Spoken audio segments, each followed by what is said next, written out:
Ha seguido usted muy de cerca todo lo que pasa en Europa desde hace varios años. Y muy recientemente se cumplieron los 60 años de la Unión Europea, desde cuando se creó la famosa Comunidad del Carbón y del Acero, tras la Segunda Guerra Mundial, comunidad de la que formaron parte pues, Alemania y Francia e Italia y los países del Benelux, Bélgica, Holanda y Luxemburgo. Pero llega la Unión Europea a estos 60 años cuando el Reino Unido ha decidido irse después del referendo del Brexit del pasado mes de junio. Llega con una situación económica complicada en algunos países, con una crisis de refugiados de la guerra de Siria que llegan a esta zona del mundo. Y el euro además, que fue en su momento un gran proyecto, entró en circulación el 1 de enero de 2002, pues no había habido una moneda en toda esta zona del mundo, una moneda única desde tiempos del Imperio Romano. ¿Está maltrecha esta Unión Europea? Los cuatro grandes líderes europeos, Angela Merkel de Alemania, el primer ministro de Italia, el presidente del gobierno español Mariano Rajoy y François Hollande, el presidente de Francia, se reunieron en Versalles, cerca de París, para ver si vuelve a haber una Europa de dos velocidades, que unos vayan más rápido que otros. ¿Esto está mal o hay motivos para seguir ilusionando? Bueno, el problema de la Unión Europea es que cumple 60 años y en algunos casos parece una persona mayor, anquilosada, con problemas de movilidad y de movimiento, de capacidad de iniciativa, pero probablemente en tiempo histórico, para lo que representa el proyecto de la Unión Europea 60 años, en algunas cosas es casi un adolescente, ¿sabes? Alguien que no ha echado a andar todavía, ¿no? Que le faltan tantísimas cosas que damos por hecho que tienen los estados, por supuesto. La Unión Europea, después de 60 años, sigue sin ser un estado como otro y no lo podemos comparar con un estado, tampoco es una nación porque no hay europeos, ¿no? En ese sentido, tampoco es una democracia, sigue siendo, Jacques Delors dijo que era un objeto político no identificado, ¿no? Era un ovni, algo que andaba por allí, ¿no? Y es cierto que se ha hecho siempre a golpe de crisis, ¿no? Algunos intentan hacer de esto una virtud, pero realmente tienes que tener cuidado porque como hay gripes de las que sales, ¿no? Fortalecido y hay gripes que se te llevan por delante. Y lo que le ha pasado en estos últimos años es que ha tenido casi una tormenta perfecta de concatenación de varias crisis, ¿no? Desde una crisis financiera que arranca fuera en Estados Unidos, una crisis financiera que Estados Unidos resuelve muy rápido porque tiene los instrumentos desde el 2008 para arrojar todas esas inmensas cantidades de dinero, rescatar a la General Motors, poner en marcha un programa. Nosotros eso lo hacemos hasta el 2012, no somos capaces, porque no teníamos los instrumentos para hacer esto. Y mientras tanto se genera una ruptura muy grande, norte-sur, este-oeste, desigualdad y con un proyecto que no tiene una reserva de legitimidad muy fuerte, porque su legitimidad es por los resultados, no es una identidad nacional que la gente aguante, como dicen los americanos, my country right or wrong, ¿no? Te sigues, ¿no? Tienes esa capacidad de sufrir, ¿no? Esa resistencia. Entonces el proyecto está en una situación de fragilidad, primero por la falta de resultados económicos, que genera una desafección política, y también a su vez tenemos un desafío exterior. El proyecto europeo se hizo con un paraguas de seguridad proporcionado por Estados Unidos, con una subcontratación de esa seguridad para que nos pudiéramos concentrar en arreglar nuestros problemas internos, salvaguardados del exterior. Pero el mundo avanza muy rápidamente, estamos rodeados casi de un anillo de conflictos que van desde el Atlántico hasta el Ártico, y todo ese contexto fácil o, si quieres, agradable, en el cual los europeos podíamos ir a nuestro ritmo, ha desaparecido. Y la crisis de Siria ha demostrado que ni somos capaces de actuar en política exterior para prevenir los conflictos en origen, ni tampoco tenemos la capacidad de control de asilo, de refugio, de fronteras, para recoger los resultados de esos conflictos en destino.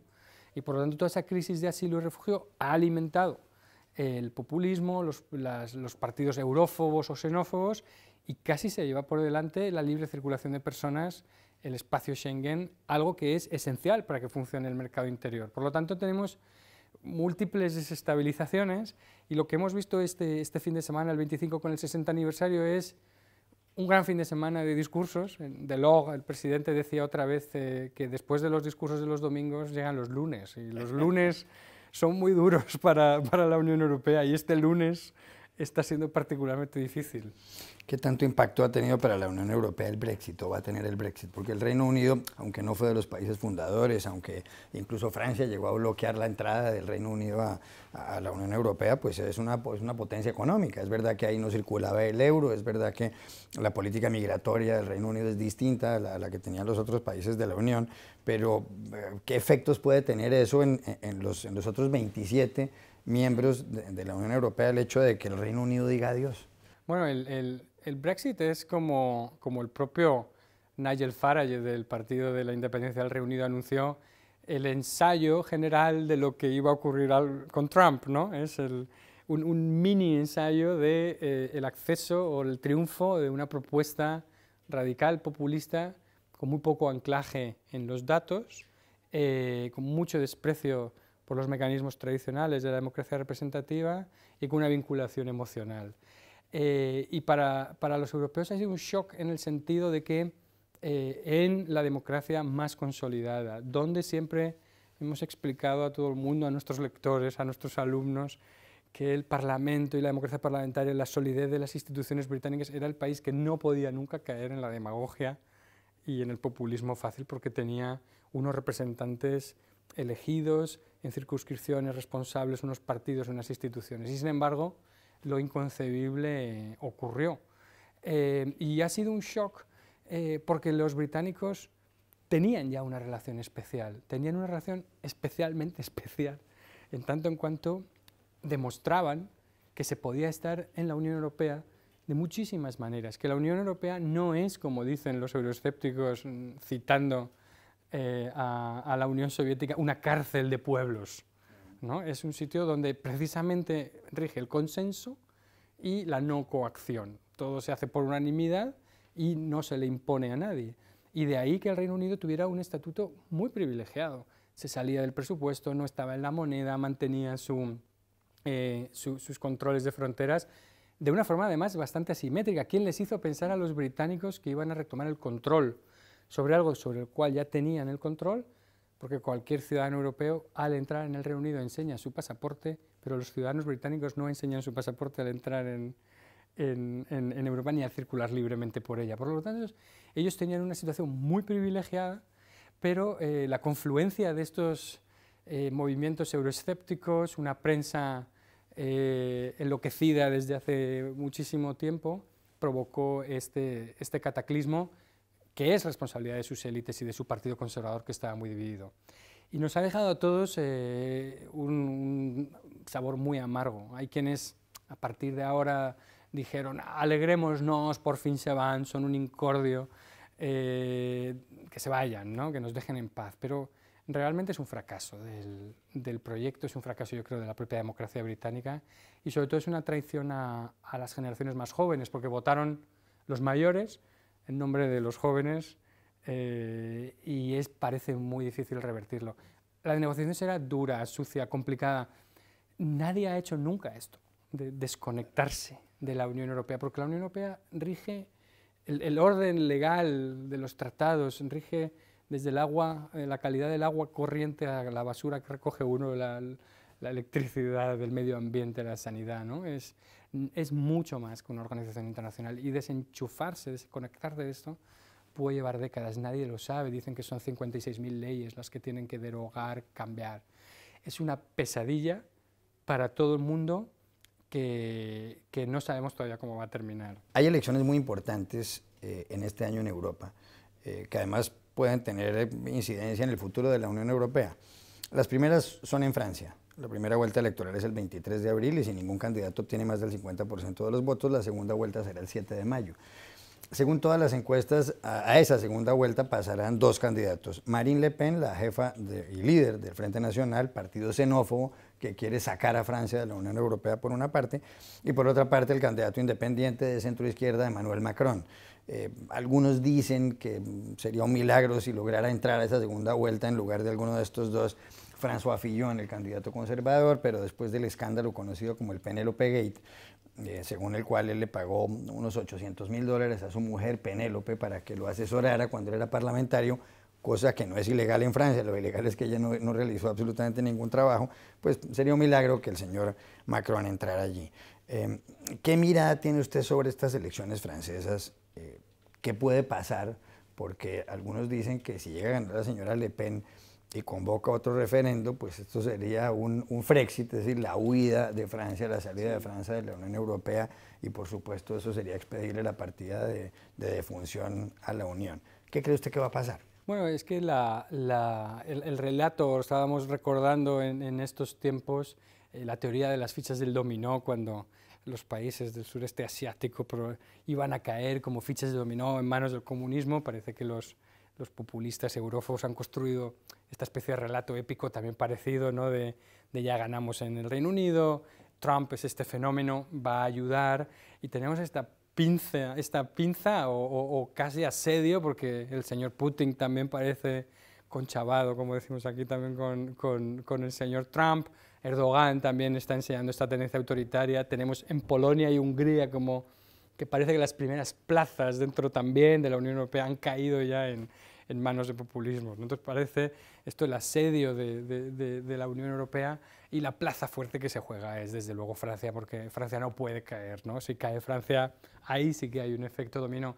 El problema que tenemos además en Francia es que tenemos un sistema electoral que se lo juega todo a una carta, que no es un sistema proporcional. En el resto de Europa los populismos que están en una representación en torno al 20% y no pasan de ahí, entran en los parlamentos, condicionan, pero también fracasan, no se les da todo el poder de golpe. Pero los sistemas presidenciales producen este efecto de que el ganador se lo lleva todo, y se pueden producir consecuencias no intencionadas. El sistema electoral francés es particularmente perverso porque fragmenta mucho el voto en esa primera vuelta, y se puede colar o puede desperdigarse tanto el voto anti-Le Pen que nos encontremos con que hay candidatos que no están en condiciones en una segunda vuelta. Probablemente incluso sabemos que todo el mundo se unirá contra Le Pen en la segunda vuelta, y no hay un 51% de franceses que apoyen a Le Pen. Si lo hay, estamos perdidos, porque lo acabarán ganando. Yo creo que no es el caso, y que igual que hemos visto al final en los Países Bajos, en Holanda, que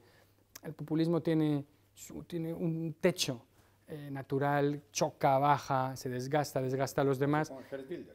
Lo importante quizá es que el efecto de los populistas es cuando no ganan, pero condicionan el discurso de todos los demás y exportan sus políticas, ¿no? Y eso es lo que, cuando contaminan a la derecha y se la llevan a la extrema derecha, etc. Por lo tanto, yo pienso que en Francia no va a ganar Le Pen, casi, y que si, por el contrario, ganara Macron, tendríamos una primavera europea, porque Macron es desde luego europeísta, tiene un discurso fuerte. Algo que están haciendo los populistas, que ya era hora, era provocar la reacción en el campo contrario. Es decir, que por otra parte la posibilidad, y esto lo vimos en Holanda, en Alemania estamos teniendo manifestaciones europeístas, la posibilidad de que accedan al poder hace que la gente empiece a tomárselos en serio, en vez de pensar que son unos marginales, ¿no? Y por lo tanto yo creo que en Francia las cosas no van a salir mal y que podríamos tener un renacer. Pero puede haber un accidente por el camino si se cuela en la segunda vuelta Le Pen contra un candidato, por ejemplo, de muy extrema izquierda, que haya conseguido, digamos, imaginemos el 12%, pero todos los demás han conseguido también el 11%, ¿no? Sí. Y eso puede provocar una elección a una sola carta, como ocurrió en Austria, donde enfrentes a una persona de extrema derecha contra un ecologista o de extrema izquierda. Y los electores o se queden en casa o tengan que decidir qué es el mal menor, y esa es la pesadilla que deberíamos intentar evitar, pero que hay elementos de cóctel ahí suficiente para encontrarnos en ese escenario tan terrible, ¿no? ¿Y cuál es su pronóstico en Alemania? Hay elecciones el 24 de septiembre. La señora Angela Merkel, que lleva varios años en el poder, quiere continuar, pero ahora aparece Martin Schulz, un candidato que puede llegar a recoger un segmento de votos muy importante, y existe esta alternativa para Alemania, partido que también es xenófobo, pero que por supuesto aparentemente no logrará tener mayoría suficientes, o por lo menos incidir para la hora de formar una coalición de gobierno. ¿Seguirá la señora Merkel, que es como la mujer o la persona más poderosa de la Unión Europea en el país, que es la locomotora económica de la Unión? Alemania yo creo que no nos debe preocupar tanto, porque el propio sistema es un sistema parlamentario con múltiples posibilidades de coaliciones entre fuerzas que son enormemente pragmáticas a la hora de pactar. Vimos a Angela Merkel extendiendo su mano a los verdes en determinados gobiernos regionales, en coaliciones como los semáforos que llaman ellos de todos los colores. Es un país con un enorme pragmatismo y donde las líneas del campo de juego están marcados. Ahí, aunque ha habido algunos socios que han tenido alguna tentación populista a raíz de la crisis de los refugiados, pero yo creo que es un país que está muy vacunado por su propia historia, su propia conciencia de sí mismo contra este tipo de fenómenos y además de vacunado ideológicamente con un funcionamiento práctico. Schulz puede ser canciller, pero a lo mejor requiere también seguir gobernando en coalición y se pueden dar la vuelta a las tornas. Yo creo que los alemanes son admirables en su manera de construir una política centrista y es un ejemplo porque demuestra que hay elecciones que no tienen por qué ser siempre binarias y que la democracia es elegir, pero a veces esas elecciones polarizan y dividen tanto que hacen imposible el día después. Y lo que sabemos de Alemania es que el día después es siempre bastante más fácil. A lo mejor hay demasiados pocos alemanes en el resto de Europa, pero los alemanes de momento yo creo que aguantan. Ganó las elecciones en Estados Unidos Donald Trump el 8 de noviembre, se posesionó como presidente de Estados Unidos el 20 de enero, ha sido partidario del Brexit, es partidario de algunas personas o de líderes políticos aquí en Europa que no favorecen muchísimo el proyecto de la Unión Europea. ¿Cómo van estas relaciones de la Unión con Trump? ¿Qué prevé usted aquí en adelante?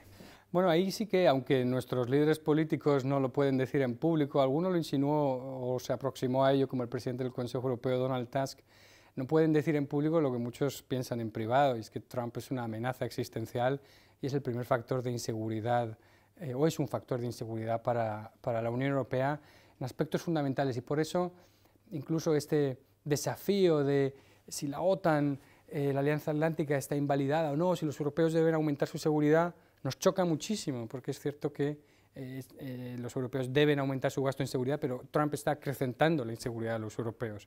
Trump está retrocediendo en tratados que tienen muchísimo que ver con la seguridad, que son, por ejemplo, los asuntos relacionados con el cambio climático, que es una amenaza directa a la seguridad de la gente de las futuras generaciones.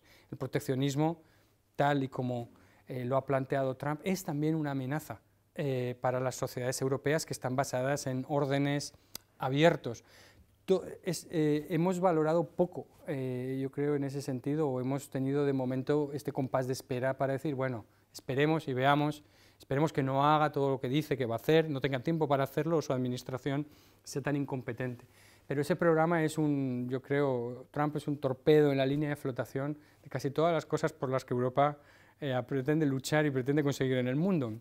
Y tenemos que digerir el impacto de esta onda de pulso electromagnético que casi nos apaga a todos los monitores. Y van a ser, yo creo, años difíciles.